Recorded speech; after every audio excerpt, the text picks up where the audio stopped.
I smell an Oscar. Bridge of Spies. You probably want to know what I think of it. Do I think this is a great film? Do I think it's a lame film? First off, let me just give you a context. I generally enjoy most of Spielberg's films. With the Lost World was one of his weaker ones. I do like Crystal Skull, but anyway, the last film, like Bridge of Spies, was Lincoln, which I liked, but barely remember. It was well made. I'll have my review of it in the description below, along with my Bridge of Spies review. Although, just give me a bit of time to get them posted, like 24 hours after this. Not 24 hours, like 15, 10 minutes or whatever. But anyway, so I liked it. But I was like, well made, but yeah, I don't really remember. And this is kind of similar, but maybe it's because I'm more mature, more experienced. Maybe I'm warming up to these talkie films, but I thought this was really, really good. Like, solid Oscar contender. Now, if you don't know the story, I'm just going to sum it up real quick. I'm going to try to be brief here because, one, I have a written review, and two, there's tons of online reviewers who are more or less going to say the same thing, and I don't want to sound like a broken record. So, real quick, Tom Hanks plays an insurance lawyer named James B. Donovan, and he's being asked by the government to negotiate to obligatorily defend a Soviet spy named Mark Rylance, who was in America spying on us, and he got caught. And it's like, he basically pulls an Atticus Finch, and he's like, no, I'm going to defend this guy just like any other guy. And he's not able to prove he's innocent, but he's not able to prove he's innocent, but he is able to convince them that, hey, we may need this guy's insurance.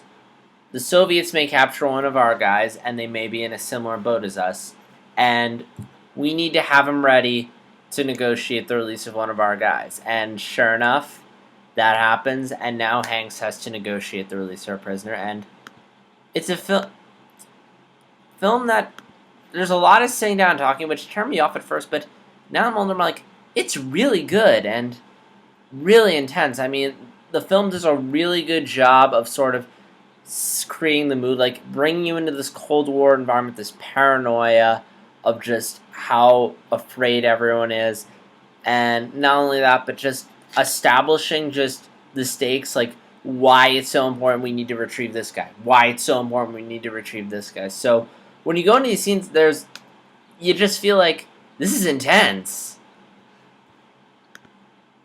So like it's just I'm talking, but there's a lot of tension, and even though you know what's going to happen in the end, you're still intense. And another interesting thing is just they capture the Cold War, and that it's not like, okay, America's the good guys and Russia's the bad guys. No, there's like good and bad people on both sides. I mean, there's people running America who are bad people. But there are also some good people like Tom Hanks' character, and even Russia, like the spy has this really innocent family, and then there are also some evil Russians on top. Like it's like Avatar: The Last Airbender again. It's sort of taking that realistic approach of how life's not good and evil. There are people on both sides, and the film does this one thing. First off, Tom Hanks is wonderful in the film. He's really likable. It's Tom Hanks.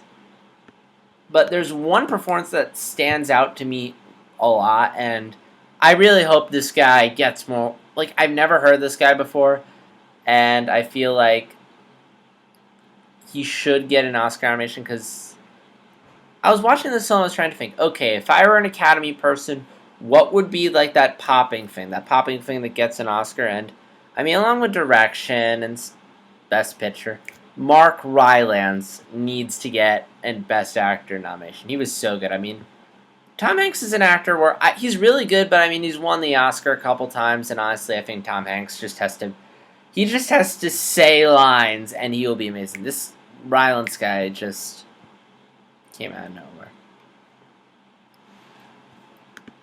And in Spielberg fashion, it's really well shot. Like, there's a lot of really great intense sequences. Like, there's this wonderful rainy storm sequence, the bridge sequence at the end, and this amazing sequence in a plane. Like, every scene feels intense, and there's this sense of danger.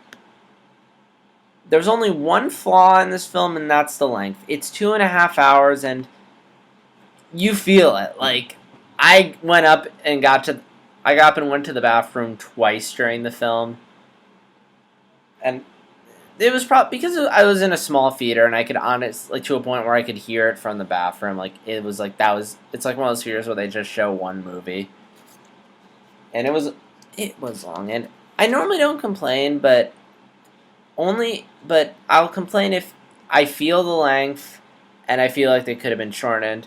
In this case, there's parts of the movie that I feel like, okay, you definitely could have scrapped this, and there's other parts where it's like, I can see why you wanted to keep this in, but I can also feel like you should have cut it out. And the part that definitely should have been cut out was like the last 10 to 15 minutes, like after the bridge scene. Like, you don't really need that other stuff. Like, you get it. The debatable part is fleshing out the American prisoners who got captured. I'm not going to fault because the opening of the film, they show the Russian guy get captured. It's this wonderful 15 minutes of no dialogue, and it's amazing. But then they show the American guy getting captured, and I get why they're doing, like, the process of how he got recruited and how he gets captured. I get why now, like, okay, they're setting it up so we'll care about him, but I mean, it does pad off the running time of it, and it does shift the focus, because whenever I was kind of like, why this isn't as interesting as what Tom Hanks is doing, and why are we cutting to this? And eventually, when he gets captured, and Tom Hanks is talking about the prisoner thing, I'm like, oh, now I get it.